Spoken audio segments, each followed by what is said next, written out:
영광과 은혜가 여러분에게 충만하시기를 간절히 바라면서 다 같이 힘차게 찬양하시면서 부활의 주님을 높여드리시겠습니다.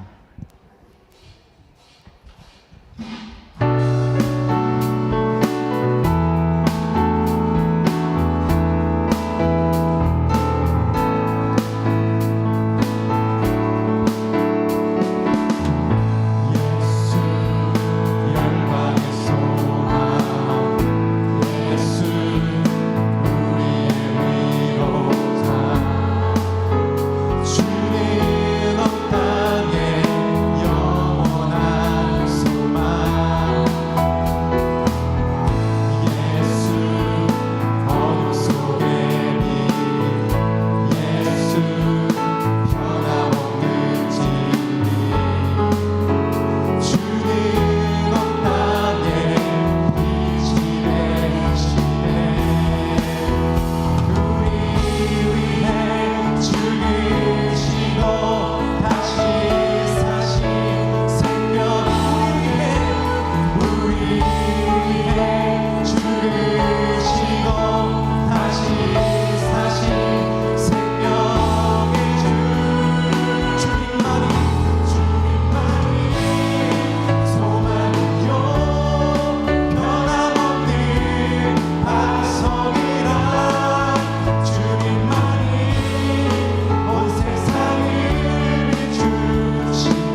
할렐루야 우리 예수 부활승 전하셨네.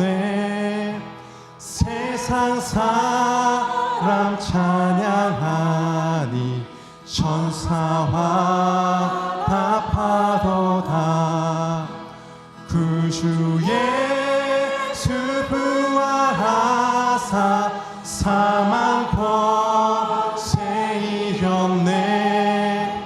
구주 예수 부활하사 사망 권세. 할렐루야 우리 예수 할렐루야 우리 예수 왕의 왕이 되시고 우리들의 중보 되신 성령 증거하시네. 구주 예수 부활하사 처음 열매 되셨네.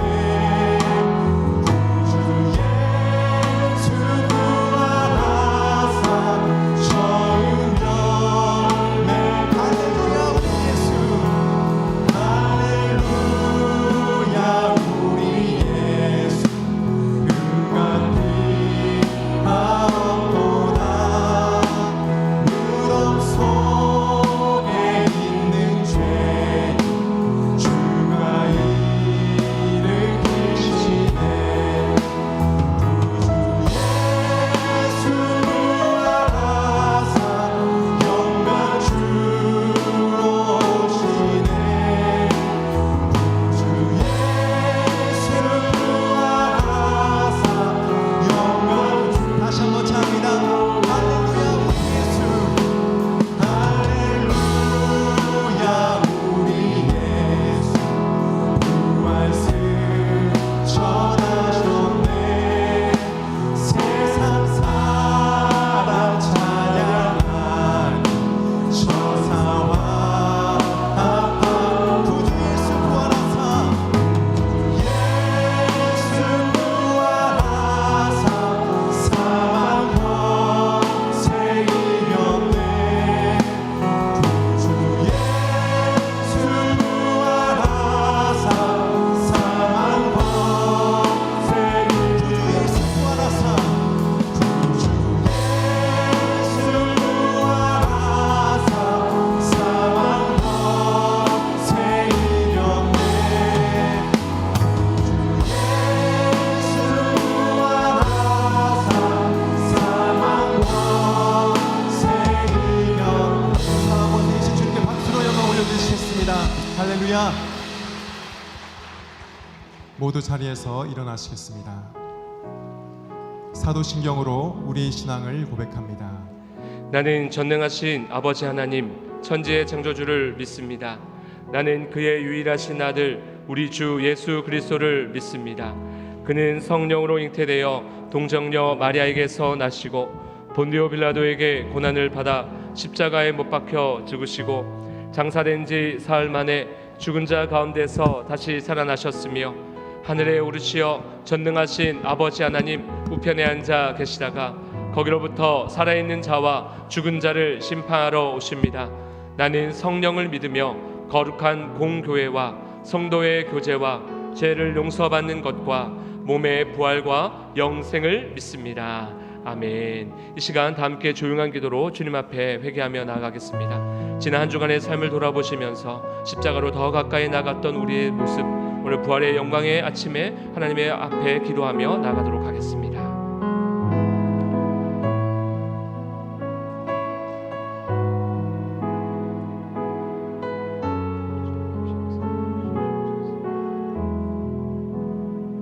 그러므로 이제 그리스도 예수 안에 있는 자에게는 결코 정죄함이 없나니 이는 그리스도 예수 안에 있는 생명의 성령의 법이 죄와 사망의 법에서 너를 해방하였음이라. 우리에게 생명 주신 부활하신 예수 그리스도 이름으로 기도드립니다. 아멘. 교독문 134번 함께 교독하겠습니다. 내가 받은 것을 먼저 너희에게 전하였노니 이는 성경대로 그리스도께서 우리 죄를 위하여 죽으시고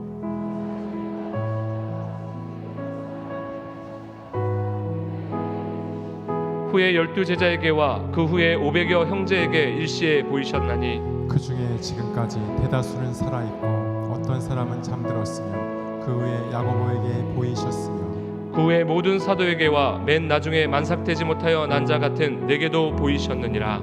그리스도께서 만일 다시 살아나지 못하셨으면 우리가 전파하는 것도 헛것이요 또 너희 믿음도 헛것이며 만일 그리스도 안에서 우리가 바라는 것이 다만 이 세상의 삶뿐이면 모든 사람 가운데 우리가 더욱 불쌍한 자이리라. 그러나 이제 그리스도께서 죽은 자 가운데서 다시 살아나사 잠자는 자들의 첫 열매가 되셨도다. 아멘. 모두 자리에 앉으시겠습니다.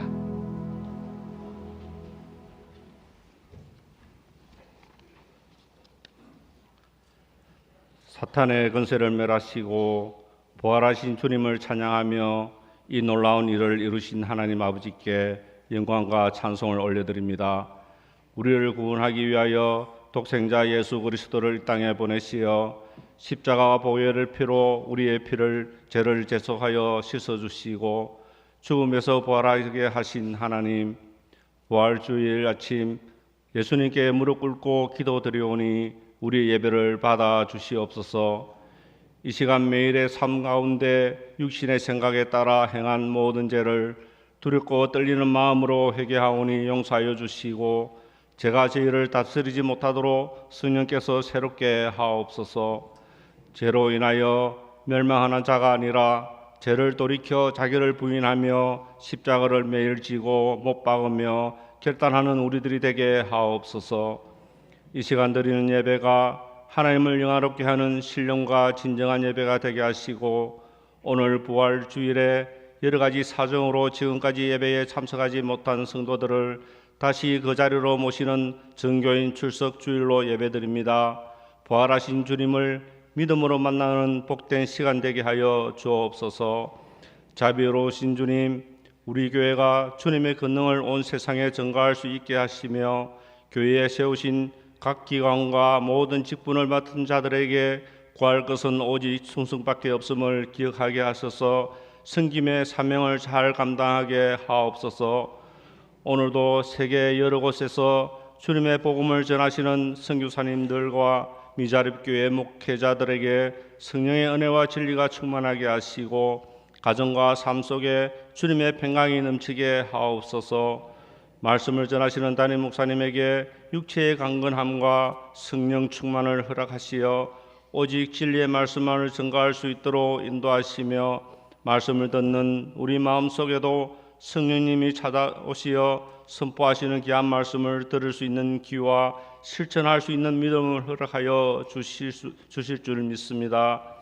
육체의 질병과 마음의 병으로 인해 고통받고 있는 주님의 자녀들을 피 묻은 손으로 안수하여 주시어 질병으로부터 나음을 얻어 주님께 찬양하게 하옵소서. 여러 가지 손길로 교회를 돕는 성도들을 축복하여 주시고 어느 곳에서 어떤 모양으로 섬기든지 기쁜 마음으로 하게 하옵소서. 찬양으로 영광 돌리는 글로리아 찬양대의 찬양을 흠량하여 주시고 예배의 모든 순서를 주님이 주관하여 주실 줄 믿사오며 이 모든 말씀 예수님의 이름으로 기도드립니다. 아멘.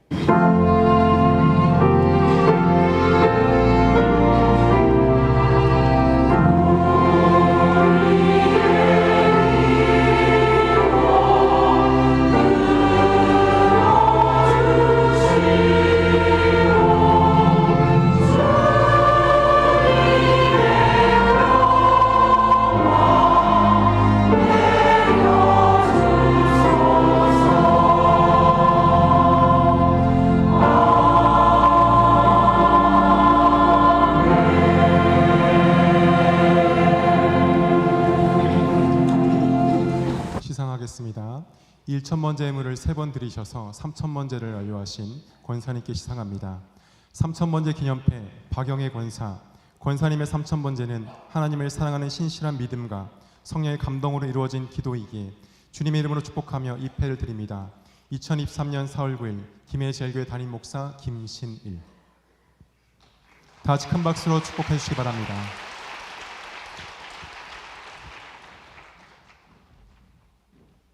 광고 전해드리도록 하겠습니다. 오늘은 부활주일입니다. 부활의 은혜에 감사하며 그 기쁨을 세상에 전하는 김해 제일의 가족들이 되시기를 바랍니다. 예배 후 부활절 계란을 받아가시기를 바랍니다. 포장을 위해 수고하신 여전도 연합회에 감사드립니다. 오늘은 전교인 출석주일입니다. 코로나로 인해서 오랫동안 만나지 못했던 제일의 가족들이 오늘 예배에 참석하셨습니다. 우리 앞뒤 전후 좌우를 살펴보시면서 우리 처음 오랜만에 만나시는 분들에게 우리 함께 인사하시겠습니다. 반갑습니다. 오랜만입니다. 잘 오셨습니다. 이렇게 인사하겠습니다. 아울러서 오늘 우리 교회에 처음으로 오신 분들도 계십니다. 우리 교회에 처음 오신 분들 잠깐 자리에서 일어나시면 우리 박수로 환영하도록 하겠습니다. 네, 감사합니다.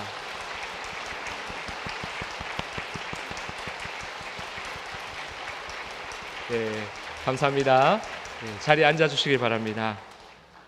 오늘 예배가 끝난 뒤 4층에서 준비된 맛있는 식사를 하시고 1층으로 내려가셔서 꼭 선물을 받아가시기를 바랍니다. 김해시 기독교연합회가 주최하는 김해시 부활절 연합회가 오늘 오후 3시 김해 실내체육관에서 있습니다. 주보를 참고하셔서 성도님들의 많은 참석 부탁드립니다. 오늘 오후 예배는 연합예배로 드리며 교회 점심 식사는 제공됩니다. 사순절 신약 성경 통독을 완료하신 목장들은 목자분들이 일기표를 하나로 모아서 1층 사무실로 제출해 주시기를 바랍니다. 1층 키즈 카페를 다음 주 토요일부터 토요일과 주일에 무료로 오픈합니다. 주보를 참고하셔서 입장 가능한 시간, 연령, 조건을 확인하시고 해당하는 분들은 누구나 오실 수 있습니다. 단 교회 시설을 아껴주시고 사용 후 정리를 반드시 도와주시기를 바랍니다. 마지막 광고입니다. 행복한 고민입니다. 요즘 예배에 참석하시는 분들이 많아져서 교회 주차장이 꽉꽉 찬다고 합니다. 특별히 통로까지 이게 차량이 차게 되는데 통로에 주차하신 분들은 예배 후에 반드시 먼저 내려가셔서 차를 옮겨주신 이후에 교회 안에서의 활동을 해 주시기를 바랍니다. 그리고 건너편 체육관에 우리 시설을 잘 준비해 두었습니다. 중직자들이나 그리고 오랫동안 교회에 계실 분들은 반드시 교회 주차장, 체육관 주차장을 이용하셔서 주차해 주시기를 바라고 가까이 사시는 분들은 걸어서 교회에 나와 주시기를 바랍니다. 우리 한번 좌우에 분하고 한번 인사하실까요? 우리 예수님이 부활하셨습니다. 우리 예수님이 부활하셨습니다. 우리 한 번 더 인사하실 때는요, 부활을 증거하는 삶을 삽시다. 이렇게 인사하겠습니다. 부활을 증거하는 삶을 삽시다. 아멘. 하나님께서 부활절 예배에 우리에게 주시는 말씀은 고린도전서 15장 20절 말씀, 또 로마서 1장 16절의 말씀입니다. 제가 봉독해 올리겠습니다. 그러나 이제 그리스도께서 죽은 자 가운데서 다시 살아나사 잠자는 자들의 첫 열매가 되셨도다. 내가 복음을 부끄러워하지 아니하노니 이 복음은 모든 믿는 자에게 구원을 주시는 하나님의 능력이 됨이라. 먼저는 유대인에게요 그리고 헬라인에게로다. 아멘.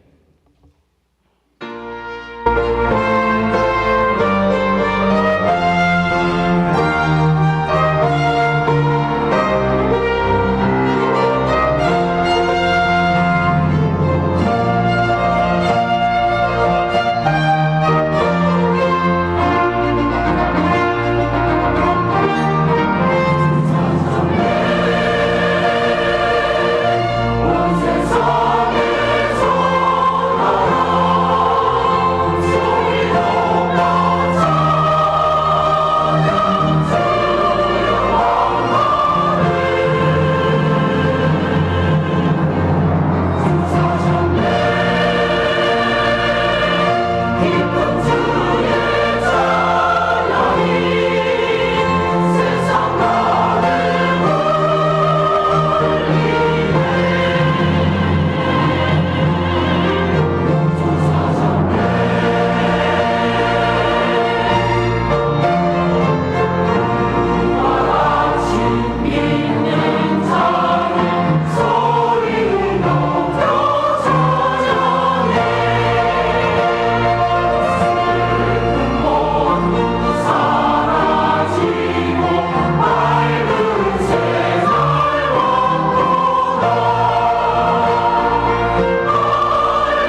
지금은 서해안의 대이작도라는 섬에서 목회하고 계시는 박승로 목사님의 딸 예은이가 5살 때였습니다.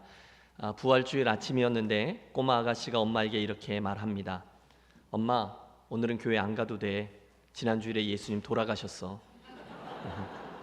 이제 교회는 끝났어 라고 말합니다. 그 다음 이야기가 어떻게 전개되었는지 듣지 못했지만 틀림없이 사모님은 이렇게 대답하셨을 겁니다. 예은아, 우리는 오늘도 교회 가야 돼. 며칠 안 가서 예수님 다시 부활하셨어. 할렐루야. 오늘은 이 온 세상에 있는 교회들이 기쁨으로 함께 지키는 부활주일입니다. 예수님께서 죄와 사망 그 권세를 이기시고 부활하심으로 잠자는 자들의 첫 번째 열매가 되어 주셨는데, 그 주님의 부활을 함께 지켜보고 감사하고 찬양하는 이 아침에 그분 부활의 능력이 여러분들의 인생과 가정과 우리 교회에 풍성히 임하시기를 축원합니다. 특별히 오늘 오랜만에 예배당에 나와서 예배하시는 교우분들 계시죠. 또 친구나 이웃분들에게 초대받으셔서 우리 처음 김해제일교회에서 예배하시는 분들도 계실 것입니다. 그분들 모두를 진심으로 환영하고 오늘 이 부활주일 예배를 새 출발점으로 삼으셔서 남겨진 인생 주님과 함께 잘 걸으시고 믿음으로 완주해내는 저와 여러분이 되시기를 바랍니다. 오늘 이 부활주일 설교를 위해서 저는 첫 번째 고린도전서 15장 부활에 대한 가르침이 있는 본문을 묵상하고요, 두 번째 로마서 1장 두 번째 본문을 통해서 이번 우리가 특별 새벽 기도회 때 쭉 했던 이 십자가 이야기의 마지막 설교인 세상 속의 십자가 증거의 사명에 대해 나누도록 하겠습니다. 우선 사도 바울은 부활장이라고 불리우는 고린도전서 15장에서 예수님의 부활이 역사적인 사실이다라는 점을 강조합니다. 너희가 십자가에서 못 박은 예수가 성경의 약속대로 다시 살아나셨는데 그 일에 내가 증인이다. 아니, 나뿐 아니라 베드로와 12제자 그리고 500여 형제들까지도 부활의 주님을 직접 목격하였다. 그리고 나서 이어 그는 죽은 자의 부활은 없다라고 주장하는 이들을 책망합니다. 만일 부활이 없다면 우리의 죄 용서도 복음도 심지어 우리가 이렇게 열심히 하는 수고도 다 헛되며 결국 예수 믿는 사람들이 이 세상에서 가장 불쌍한 자가 될 것이다. 그리고 나서 양보 없는 부활의 진리를 이번에는 선언합니다. 그러나 이제 그리스도께서 죽은 자 가운데서 다시 살아나사 잠자는 자들의 첫 열매가 되셨도다. 확신 가운데 타협하지 않아요. 그냥 선언합니다. 하지만 바울은 거기서 멈추지 않고 저와 여러분을 그 부활의 자리로 초대하죠. 예수께서 부활의 첫 열매가 되어주신 것처럼 이제 우리도 그날 그분과 함께 부활할 것을 믿는다. 그래서 외친 거예요. 사망아, 너의 승리가 어디 있느냐? 사망아, 내가 쏘는 것이 어디 있느냐? 나는 예수님의 부활을 보며 확신한다. 사망아, 심지어 너 죽음마저도 나를 어떻게 할 수 없다. 왜냐하면 결국 생명의 주인 되시는 그분이 나로 하여금 마지막 날 다시금 부활하게 해주실 것이기 때문이다. 결국 그 확신에 근거한 저의 권면이 15장 58절에 이렇게 주어집니다. 저와 여러분에게 주시는 권면으로 함께 읽겠습니다. 그러므로 내 사랑하는 형제들아, 견실하며 흔들리지 말고 항상 주의 일에 더욱 힘쓰는 자들이 되라. 이는 저희 수고가 주 안에서 헛되지 않은 줄 알미라. 아멘. 사랑하는 여러분, 저는 이 부활의 아침에 사도 바울이 분명히 믿고 소유했던 부활 신앙이 그대로 우리의 것들이 되어서 이 김해 땅에서 다시 한번 선포되고 여러분들의 삶에 또 한번 체험되게 되시기를 간절히 소원합니다. 특별히 오늘 이러저러한 어려운 형편 속에 계시다가 예배로 나오신 분들에게, 또 심지어 우리들 중에 있는 누구처럼 죽음의 그림자가 드리워진 것처럼 암울한 상황 속에 계시다가 나온 그분들에게 이 부활 신앙이 든든해져서 사망아, 너희 쏘는 것이 어디 있느냐? 담대히 선포하며 극복하는 일이 있게 되시기를 축복합니다. 자, 이어지는 오늘 설교의 두 번째 본문은 로마서 1장 16절이에요. 내가 복음을 부끄러워하지 아니하노니 이 복음은 모든 믿는 자에게 구원을 주시는 하나님의 능력이 됨이라. 먼저는 유대인에게요 그리고 헬라인에게로다. 여러분, 이 말씀은 지난 한 주간 우리가 쭉 나누었던 십자가의 메시지들의 최종 결론이라 할 수 있어요. 그래서 이 시간에 그 메시지들을 다시 한번 정리해 드릴 테니까 이미 들으신 분들은 총정리를 해 주시고요, 혹시 못 들으신 분들은 진지하게 한번 경청해 주시기를 부탁합니다. 우리 기독교가 붙드는 저 앞에 있는 저 십자가라는 상징은 바라보는 방향과 시각에 따라서 어마어마한 메시지들을 우리에게 선포하고 있다는 거죠. 첫째, 밑에서 본 십자가는 세상 사람들의 십자가를 향한 생각이 어떤 것인지를 말해 줍니다. 십자가에 매달려 죽은 그 청년이 온 인류를 구원한 메시아라고 참 미련한 이야기가 아닌가 조롱합니다. 하지만 우리는 그 십자가를 우리를 구원하시는 하나님의 지혜라고 불러요. 두 번째, 위에서 내려다본 십자가는 죄인들을 향한 하나님의 공의를 만족시켜주는 속전이었습니다. 이 세상의 어떤 곳으로도 우리를 향한 죄, 그 죄에 대한 하나님의 진노와 심판을 막을 수 없었지만 죄 없으신 예수님께서 속죄제물이 되어 내 대신에 피를 흘려주심으로 우리를 대한 하나님의 공의가 만족되었습니다. 세 번째는 십자가에 달리신 예수님의 자리에서 본 십자가의 의미예요. 주님이 그 끔찍한 십자가 위에서 육체적, 정신적, 영적인 고통을 다 담당하시며 끝까지 인내하셨던 이유는 죄인된 나를 향한 우리 하나님의 사랑 때문이었습니다. 네 번째, 예수님 십자가 옆에 있던 십자가에 달렸던 강도, 그가 본 십자가죠. 그에게는 아무런 공로나 자격이 없었지만 주님이 선뜻 그의 자리와 당신의 자리를 바꾸어 주셨죠. 죄는 내가 지었지만 대가는 내가 치른다. 내가 죽고 대신 내가 낙원에 이르리라. 그래서 우리는 그것을 하나님의 은혜라고 부릅니다. 다섯 번째, 내 속에서 바라다 본 십자가는 우리로 하여금 자기를 부인하고 날마다 나를 쳐 복종시키는 날마다 죽노라의 메시지로 다가옵니다. 주님 십자가를 지신 저 모든 의미들을 알게 되면 우리 안에는 서서히 거룩한 부담, 자기 부인이 생겨난다는 거예요. 그리고 여섯째, 내 등에 지고 묵상해 본 십자가는 우리들에게 섬김과 헌신을 요구하며 다가옵니다. 그리고 나서 오늘 우리는 이 모든 이야기의 결론을 이루는 마지막 메시지죠. 세상 속의 십자가 복음의 선언을 이야기하려 합니다. 한번 해보실까요? 세상 속의 십자가 복음의 선언. 세상 속의 십자가 복음의 선언. 중요한 단어들이 드러나죠. 세상, 십자가, 복음, 선언. 먼저 우리들의 시선을 여러분 저와 함께 세상으로 돌려보겠습니다. 동의하십니까? 하나님이 없는 세상은 사실 참 소망이 없습니다. 물론 세상의 과학과 의학은 눈부시게 발달했죠. 하지만 우리의 현실은 점점 더 어두워져 갑니다. 여러분 멀리 가서 생각해 볼 것도 없습니다. 지난 한 해 동안 우리들의 주변을 한번 돌이켜 보십시오. 한반도 또 지구촌 곳곳에 일어났던 끔찍한 사건, 사고, 갈등 그리고 전쟁을 떠올려 보세요. 우리는 지난 한 해 동안에 사람들이 그 모든 일들을 어떻게 대하고 어떻게 다루는지를 보면서 이 세상이라는 놈의 실체를 똑똑히 보았습니다. 상한 자, 약한 자, 그들에 대한 배려가 전혀 없는 극도의 이기심, 그 순간만 피하면 된다라고 생각하는 책임 회피, 그 와중에 어떻게 해서든지 자기의 틀림은 감추고 상대방의 흠집을 공격하는 비인간적인 시도, 끝없이 반복되는 탐욕, 악행, 그리고 살인, 이 모든 것들은 개인적으로, 사회적으로, 국가적으로 끔찍한 이야기들이 가득하고 또 반복되고 있습니다. 그게 세상이에요. 대답해 보십시오. 아무리 AI가 발전하고 우주선이 별나라를 드나들며 DNA 연구로 여러 질병들이 정복된다 할지라도 그 발견이 우리 사람들에게 정말로 소망을 가져다 줍니까? 교육계의 상황을 아시죠? 그 교육을 위한 우리들의 수많은 시도들이 정말로 우리에게 진정한 소망이 됩니까? 전보다 훨씬 잘 살게 되셨죠. 경제적인 부유함이 이 모든 문제들을 해결합니까? 아니요. 우리는 그 답을 이미 압니다. 해 아래 새 것이 없어요. 거기에는 진정한 해답이 없습니다. 결국 우리 알게 됐죠. 정작 문제는 그런 것들이 아니라 우리 자신들이라는 것을 말입니다. 과학 기술이 문제가 아니라 그걸 다루는 사람이 문제죠. 교육이 문제가 아니라 그 교육을 진행하는 이들이 문제죠. 경제가 문제가 아니라 경제를 실행하는 우리가 문제입니다. 그리고 성경은 이 모든 것들의 원인이 되는 자리에 우리의 죄가 자리하고 있다 말씀합니다. 모든 사람이 죄를 범하였음에 하나님의 영광에 이르지 못하더니. 여러분 거기에서 우리들의 비극이 시작되는 거죠. 그 사실을 직시할 때 우리는 그 문제를 근본적으로 치유하고 해결할 수 있는 방법을 찾습니다. 바로 우리 예수 그리스도의 십자가 복음 메시지만이 저와 여러분의 문제의 원인인 죄의 문제를 해결할 수 있습니다. 그래서 우리는 지난 한 주 동안 빼곡히 하나님의 지혜인 십자가, 하나님의 공의를 보여주는 십자가, 하나님의 사랑을 보여주는 십자가, 그분의 은혜를, 우리의 자기 부인을, 섬김을 보여주는 십자가 이야기를 나누어 온 것입니다. 자, 그리고 나서 이 아침 우리가 마지막으로 다루려고 하는 메시지는 세상 속의 십자가 증거의 사명이에요. 맞습니다. 오늘날 성도는, 그리고 교회는 여전히 소망 없어 보이는 이 세상의 한가운데 자리하고 있어요. 아니 주님께서 당신의 목적 가운데 우리를 일부러 세상 가운데 두신 것이죠. 그리고 교회는 이 세상의 한가운데서 계속해서 복음을, 이 십자가 이야기를 선포해야만 합니다. 물론 세상은 첫 번째 시간 보았던 것처럼 아직도 우리가 가지고 있는 십자가와 복음을 무시합니다. 조롱합니다.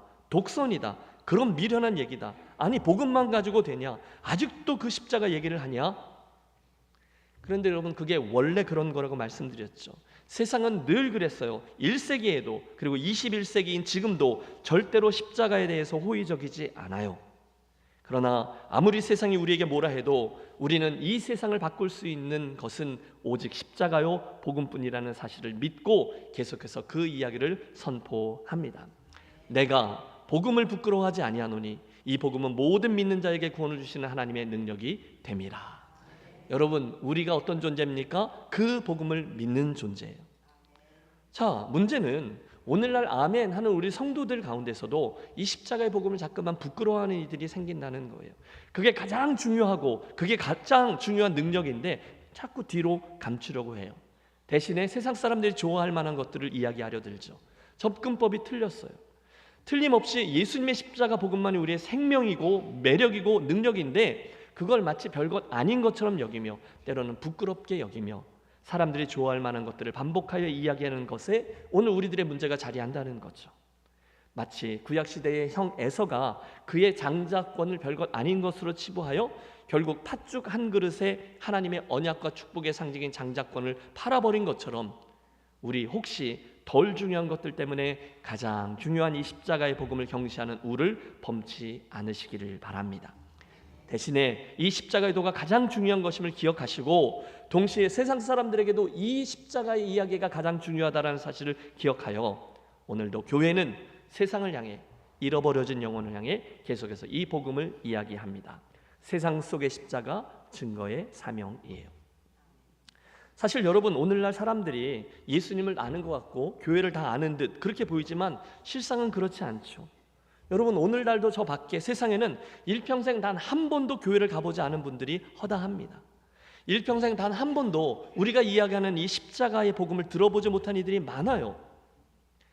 제가 달라스에 살았는데요. 미국이죠. 권사님 한 분을 신방했어요. 그래서 얘기 중에 권사님 언제부터 예수를 믿으셨어요? 여쭈었더니 50대에 믿기를 시작했다고 대답하시더라고요.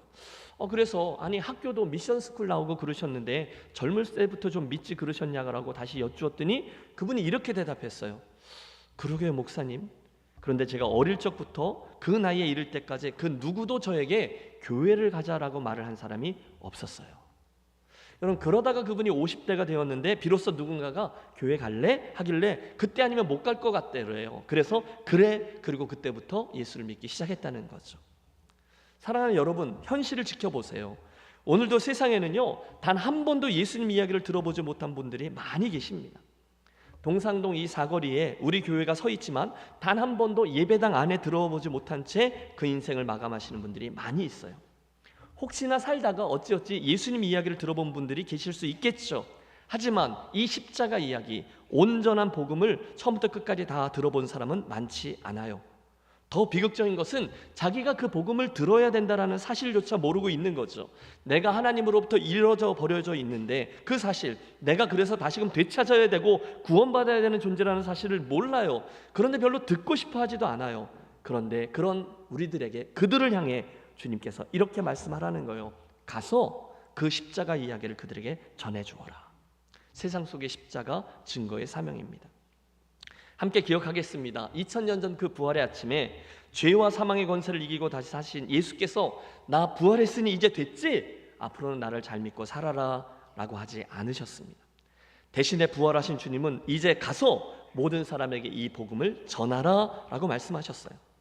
아니 하나님은 처음부터 지금까지 이 세상 끝날 때까지 거기에 관심을 두셨죠. 하나님은 모든 사람이 구원을 받으며 진리를 아는 데에 이르기를 원하시느니라. 믿습니까? 그러므로 오늘도 우리는 교회는 부활하신 주님의 말씀을 그대로 듣고 그 복음이 필요한 저 세상 속으로 들어가 예수님의 이야기를 계속해서 선포하고 전달합니다. 반복되죠? 세상 속의 십자가, 그 메시지는 증거의 사명이라는 거예요. 자, 그러면 우리는 어떻게 이 십자가의 메시지를 세상에 선포할 수 있을까요? 성경은 두 가지를 얘기해요. 하나는 말로 증거하는 것, 그리고 또 하나는 삶으로 증거하는 것인데요. 해보시죠. 말로써 증거, 말로써 삶으로 증거. 예, 그 예수님 이야기를 먼저는 말로 증거하는 방법입니다. 주님은 우리가 사람들에게 이 십자가 이야기를 잘 설명하고 전달하기를 원하세요. 그래서 우리 예수 믿는 사람들은 언제나 어디서나 내가 믿는 이 십자가, 이 복음을 다른 이들에게 말해줄 수 있어야 돼요. 친구야, 너도 예수 믿자. 그래. 근데 뭘 믿는 건데? 어떻게 하면 믿는 건데? 잘 모르겠고 그냥 좋은 거니까 와봐. 우리 목사님이 설명해 줄 거야. 여러분, 물론 그런 식으로 친구분에게 전달할 수도 있죠. 그게 빌립이 했던 와보라 전도법입니다. 와보라 이거죠. 그런데 뭐 그래도 되지만 성경은 성도들에게 한 가지를 더 요구합니다.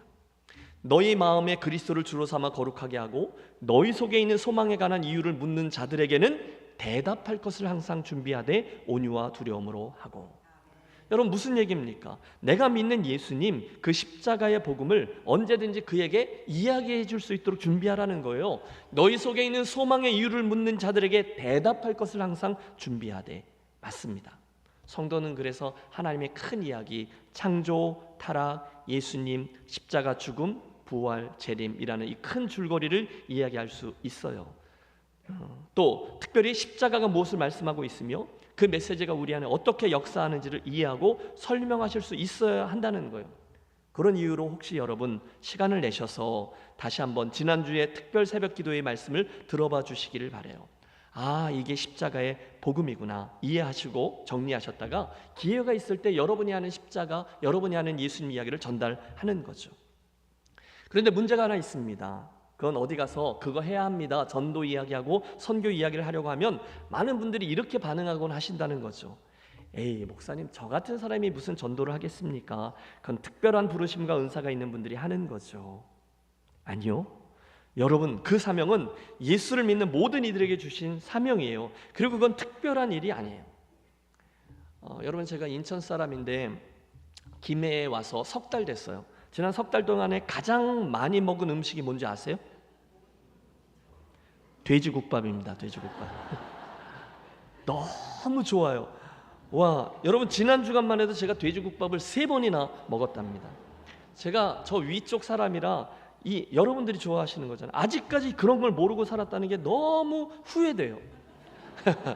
너무 맛있어요. 그런데 여러분, 제가요, 저 위에 아직도 그걸 모르는 사람들한테 그걸 이야기할 때 그 돼지국밥의 성분이 뭔지, 어디에 비롯된 건지, 영양가가 뭔지, 그걸 만드는 레시피가 뭔지 그런 걸 얘기해 주겠습니까?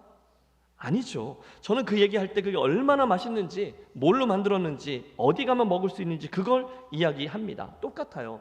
여러분, 예수님을 그에게 이야기하는데 그분이 누구신지, 그분이 왜 십자가를 지셨는지, 그게 얼마나 맛이 있는지 그걸 얘기해 주면 되는 거예요. 딱 거기까지가 전도인 거죠. 말로써 내가 맛본 복음을 증거하는 거예요. 또 다른 이유로 반대하는 분도 만나죠. 아니, 목사님, 우리 김해에만도 아직 안 믿는 사람이 이렇게 많은데 제 주변에도 아직 믿지 않는 이들이 잔뜩 남아있는데 뭘 다른 데까지 가서 전도를 하고 심지어 다른 나라 사람들에게까지 가서 복음을 전해야 합니까? 여기 먼저 해야죠. 우리 가족들 먼저 해야죠. 여러분, 얼핏 들으면 맞는 말 같지 않습니까? 그런데 여러분, 틀린 말씀입니다. 오늘날 지구상에 한 70억 정도의 인구가 산다고 해요. 그 중에 미전도 종족이라고 하죠. 미전도 종족. 그러니까 누군가가 그 나라, 그 동네에 일부러 가서 예수님 이야기를 해주지 않으면 평생 예수님에 대해서 들어볼 기회가 없는 이들 얼마나 많은지 몰라요. 그 동네, 아니 그 나라에 교회도 없고 목사도 없고 예수 믿는 사람이 아예 없어요. 그래서 누군가가 가지 않으면 그 상태로는 누구도 복음을 들을 수 없는 사람들, 그들이 그 많은 인구들 가운데 30%나 된대요. 목사님, 얼마 안 되네요. 아니요. 그러면 나머지 70%의 사람들은 쉽게 복음을 듣느냐? 아니라는 거죠.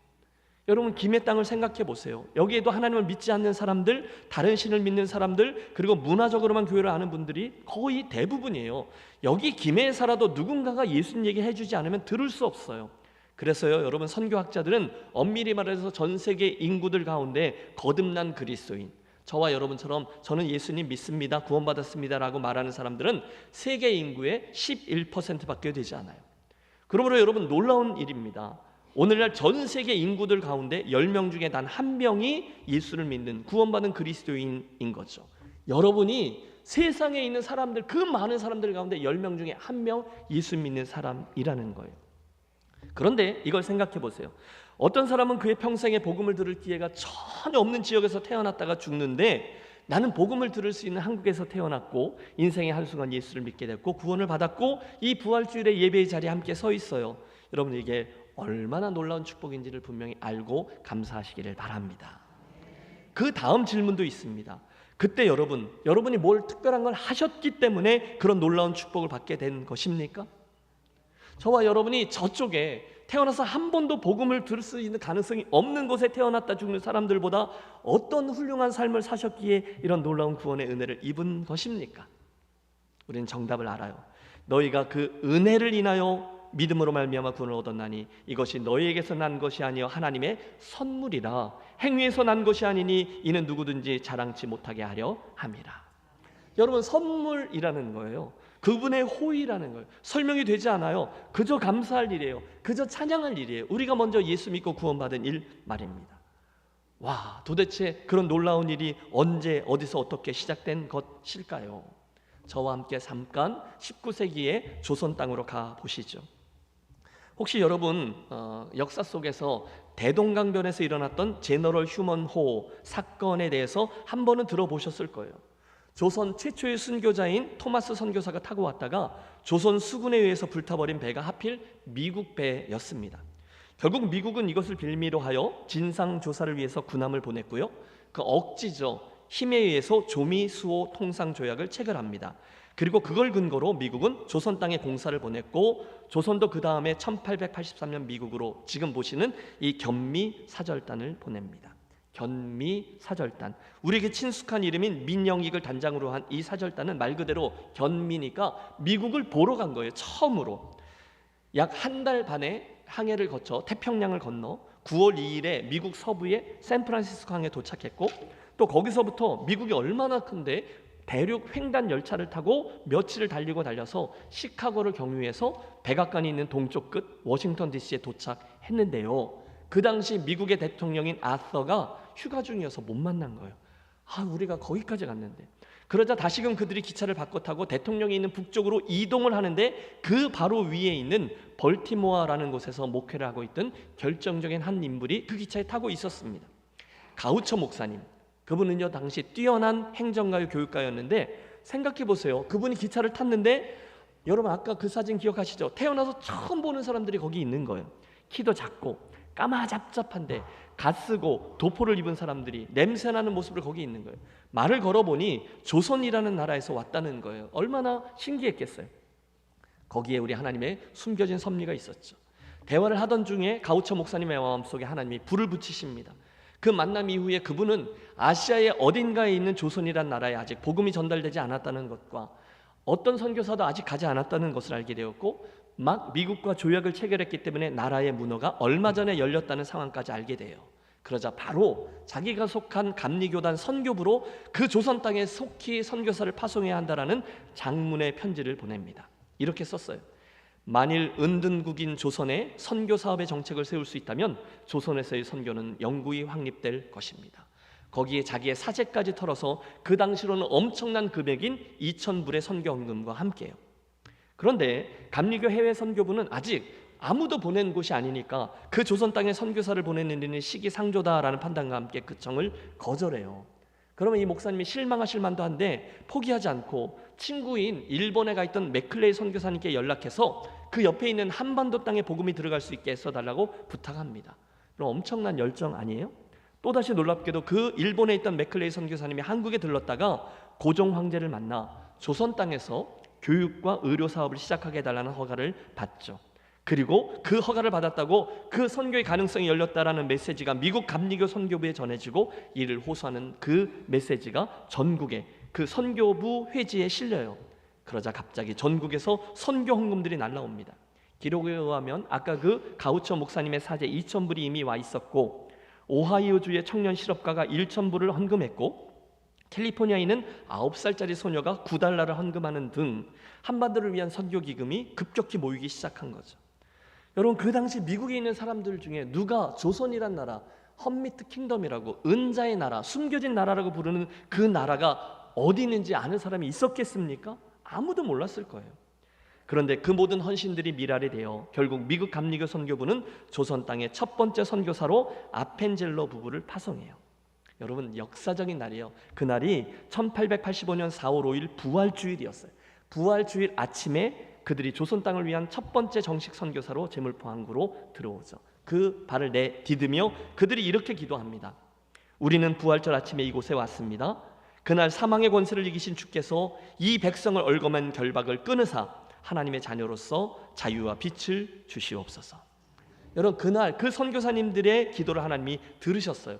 엄청난 복음의 역사가 조선 땅에 일어났고 그 흐름 속에 오늘 이 김해 땅에서 예수를 믿는 저와 여러분이 자리하게 된 거죠. 여러분, 생각해 보십시오. 외교적인 목적으로 미국을 방문했던 조선 사절단이 백악관에 왔는데 하필 대통령이 휴가를 가 있을 게 뭐예요? 또 그래서 그 대통령을 만나기 위해서 이동하는 기차에 하필 볼티모어의 가우처 목사님 탈 것은 또한 무엇입니까? 그들을 보고 이야기를 나눈 뒤에 야, 여러분 그 모습 보셨죠? 참 신기하다 하고 잊을 수도 있었는데 그분의 마음속에 그 나라를 향한 마음이 계속 불타오를 것은 무엇이며 자기의 사제를 털어서 그 땅에 선교사를 보내달라 청하는 일이 어찌 그냥 일어난 일이었겠어요? 또 이름도 없이 빛도 없이 지구촌 어디에 있는지도 모르는 은자의 나라 조선을 향해 9달러의 선교헌금을 보낸 캘리포니아의 어린 소녀는 누구였을까요? 드리려는 말씀은 이거죠. 그 모든 마음들과 헌신들이 모여서 조선이라는 나라에 이처럼 복음의 꽃이 피고 열매가 맺히는 놀라운 일이 일어났다는 거죠.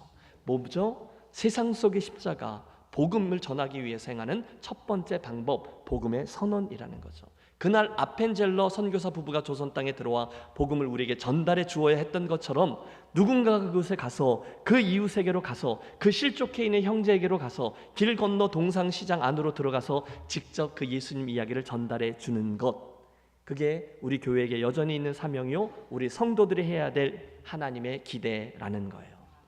축복합니다. 앞으로 저와 여러분의 인생에, 여러분의 가문에, 우리 교회에 주께서 명하신 이 사명, 복음을 전달해서 그곳에 구원의 역사가 일어난 놀라운 일들이 많아지게 되시기를 간절히 소원합니다. 두 번째, 우리는 이 십자가의 복음을 이제 우리들의 삶을 통해 증거하는 일 또한 병행해야 합니다. 사실 세상 사람들은 하나님을 제대로 모르고 있기 때문에 그래서 우리들에 대해서 왜곡된 생각들과 오해들을 많이 가지고 있어요. 그래서 복음을 거부하는 거죠. 여러분, 매스컴의 발달과 함께 요즘에 우리들에게 대두되어져 있는 개신교라는 비난 참 많이 억울하죠. 하지만 진정성 있게 그들의 비판도 들어야 하고 또 동시에 그들에게 지적받는 부분들을 우리 정말 뼈를 깎는 갱신의 운동과 함께 그것들을 극복해내야 할 것입니다. 그건 그거고 그 외에 개화기 이후 지금까지 우리 한국에서 우리 기독교가 행했던 수많은 섬김들, 희생들 여러분 우리는 알고 있습니다. 그건 잘하는 거예요. 그 사역들도 계속 진정성 있게 하는 거죠. 예수님 말씀하셨어요. 이같이 너희 빛이 사람 앞에 비치게 하여 그들로 너희의 착한 행실을 보고 하늘에 계신 너희 아버지께 영광을 돌리게 하라. 주님의 말씀은 이 세상에 우리가 나가서 입술로 복음을 증거하는 일도 중요하지만 동시에 저와 여러분의 진지한 삶으로 그 증거를 보여주어야 된다는 것을 의미해요. 사람들은 우리들이 말하는 것도 보지만 사실은 우리들의 손발로 전달되어지는 메시지도 함께 보기 때문이죠. 컴패션이라는 단체를 섬기는 서정인 목사님이라는 분이 계세요. 하루는 이분이 백혈병을 앓고 있는 한 여자아이를 위해서 골수 이식을 해준 적이 있으셨습니다. 그런데 오래전 일인데 골수를 내어주는 사람도 일주일 동안 병원에 입원해서 전신 마취를 하고 또 그 골반에 구멍을 내서 주사기로 골수를 채취해야 했는데 그만 의료사고가 나서 이분도 큰일 날 뻔하기도 했어요. 하지만 감사하게도 그 골수를 받은 아이가 건강을 회복했습니다. 힘들었죠. 하지만 보람 있는 일이었어요. 문제는 5개월쯤 지나서 그 아이의 병이 재발한 거예요. 그리고 혹시 또다시 그 골수를 기증해 주실 수 있느냐라는 요청이 온 거죠. 이제 그 아이는 목사님과 그 골수를 마쳤기 때문에 다른 사람의 골수를 받을 수도 없게 되었다라는 암울한 소식과 함께요. 문제는 또다시 이식을 한다 해도 그 아이가 살 확률이 1%밖에 되지 않는다는 것이었고 지난번에 큰 의료 사고도 있고 해서 이 목사님의 아내분도 또 의사였던 매제도 주변 사람들도 모두 나서서 목사님을 말렸답니다. 그래서 병원에다가 이번에는 죄송하지만 못하겠습니다 통보를 하신 거죠. 모두들 다 이해해주는 분위기였어요. 하지만 아무리 그래도 그분의 마음 한켠에 있는 부담감이 지워지질 않더래요. 그래서 만나는 사람마다 대화하면서 대화를 유도해서 그런 큰 의료사고도 있었고 확률도 너무 낮고 그러니 이번에는 하지 않아도 될 것 같아요 라는 이야기를 상대방으로부터 자꾸 듣기를 원하셨대요. 그럼요 목사님, 그걸 어떻게 2번이나 하겠어요? 지난번에도 그렇게 위험하셨다면서요? 목사님 잘하셨어요. 몸도 약하시고 할 일도 많으신데요. 이렇게 자기에게 그렇게 말해주는 사람들의 말을 들으면서 그 사건은 그대로 그렇게 마무리가 되는 줄 알았습니다.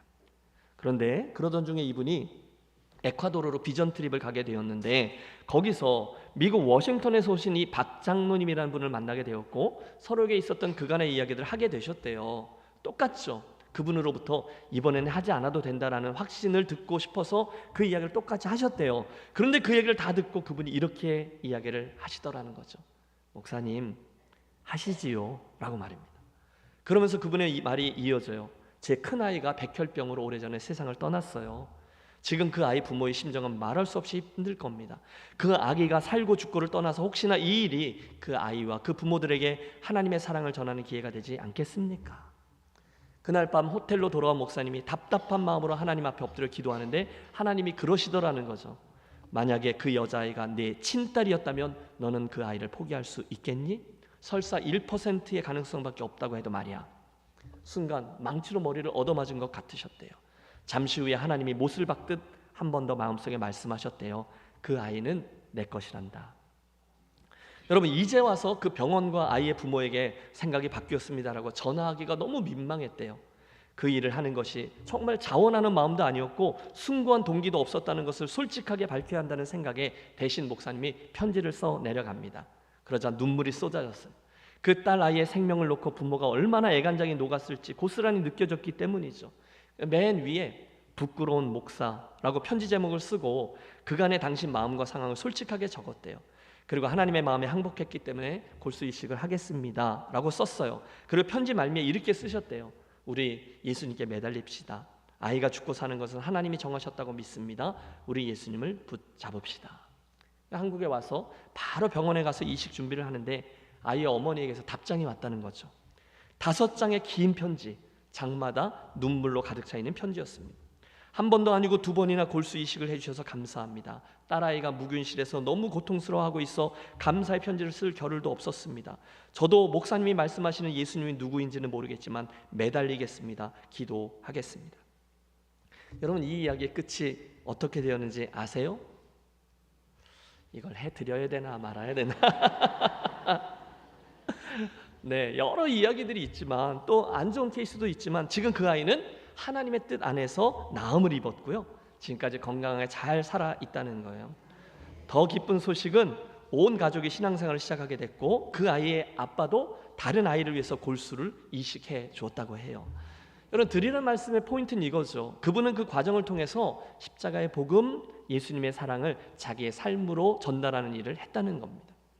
사랑하는 여러분, 우리 김해제일교회는 지난 한 주 내내 이 십자가의 복음, 이 메시지를 다양한 각도에서 바라보고 들었어요. 그리고 오늘 이 부활의 아침 그 십자가 앞에 함께 서 있는 거죠. 예수님은 종종 당신의 가르침 이후의 결론을 우리들의 삶을 통해서 내리라고 그 공을 넘겨주곤 하셨습니다. 가서 너희도 이와 같이 하라라는 말씀과 함께요. 저는 오늘 그 예수님처럼 이 설교의 결론 부분을 이번 주간 내내 나누었던 저 십자가 이야기의 결론을 여러분에게로 넘겨드리려고 합니다. 지난 주간 우리가 함께 들었던 대로 예수님의 십자가는 세상에 미련한 것으로 하나님의 공의로 하나님의 사랑으로 하나님의 은혜로 또 우리의 자기 부인으로 섬김과 희생의 제자도로 다가왔어요. 그런데 그 메시지는 거기서 멈추지 않고 오늘 우리에게 한 걸음 더 다가갑니다. 저와 여러분의 인생과 사역을 통해 저 세상 속에서 계속해서 복음을 선포하는 모습을 통해서 말입니다. 만일 여러분 그날 그 미국의 가우처 목사님과 벌티모어에 살고 있던 성도들이 우리 교회부터 우리 동네부터 우리나라부터 먼저 복음을 전하고 나중에 조선에도 복음을 전합시다 했다면 그 복음은 절대로 지금 여러분에게 전달되지 않았을 거예요. 그러나 그들은 십자가가 외치는 그 마지막 메시지에 순종해서 최선을 다해 이 세상 속에서 복음을 증거하는 사명을 감당했죠. 그 열매가 저고요, 여러분이고요, 오늘의 한국 교회입니다. 오늘도 세상 속의 십자가는 우리를 향해 동일한 초대를 하고 있죠. 가서 너희도 이와 같이 하라. 가서 이 복음을 증거하는 사명을 감당하며 살아가라는 거예요. 그러면 이제 우리도 그렇게 하겠습니다. 어떻게 해요? 여전히 소망 없는 세상 속에서 이 복음이 십자가의 메시지가 유일한 해답입니다를 우리들의 말과 우리들의 삶으로 증거하는 방법을 통해서 말입니다. 세상 속의 십자가, 증거의 사명. 바라기는 2023년 이 부활의 아침, 예수님의 십자가 부활 그리고 구원하시는 능력이 저와 여러분의 삶을 통하여 선명히 선포되고 그로 말미암아 우리 삶의 주변에, 우리 교회 근처에 영혼 구원의 역사가 끊임없이 일어나는 축복이 저와 여러분의 인생과 우리 교회의 행보에 풍성히 자리하게 되시기를 간절히 축원합니다. 기도하겠습니다. 하나님 아버지, 이 부활의 아침에 우리들에게 은혜를 베풀어 주셔서 죄와 사망의 권세를 이기신 예수님의 부활을 함께 기뻐하고 그 부활의 소망이 나의 것임을 믿으며 이제 세상 속에서 이 복음을 담대히 증거하며 살아가는 김해제일교회 식구들만 되게 해 주시옵소서. 아버지, 우리가 가서 너희들 이와 같이 하라 라는 말씀에 순종하려고 하오니 사랑하는 성도들에게 이 십자가의 복음이 선명해지게 하시고 그 복음을 증거하는 우리들의 입술과 손발에 은혜를 주셔서 결국 구원의 역사가 흥황케 되는 복된 인생과 교회만 되게 하여 주시옵소서. 부활이요 생명 되시는 주 예수 그리스도 이름으로 기도하옵나이다. 아멘. 오늘 결단의 찬양은 박다솔 집사님의 특별 찬양을 부탁드렸습니다. 제가 특별히 선곡해서 부탁한 찬양인데요, 다분히 설교자의 의도가 담겨 있어요. 여러분, 이 찬양에 함께 해주시되 지난 한 주간의 이 십자가 메시지를 묵상하면서 이 가사의 고백에 여러분들의 삶과 믿음도 함께 담아주며 참여해 주세요. 주님께서 큰 은혜와 감동으로 함께 해 주실 것입니다.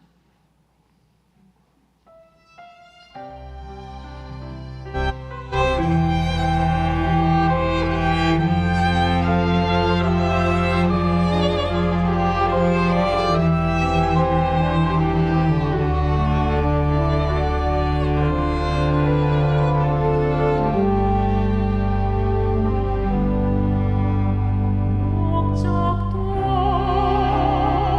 없이 너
기도하겠습니다.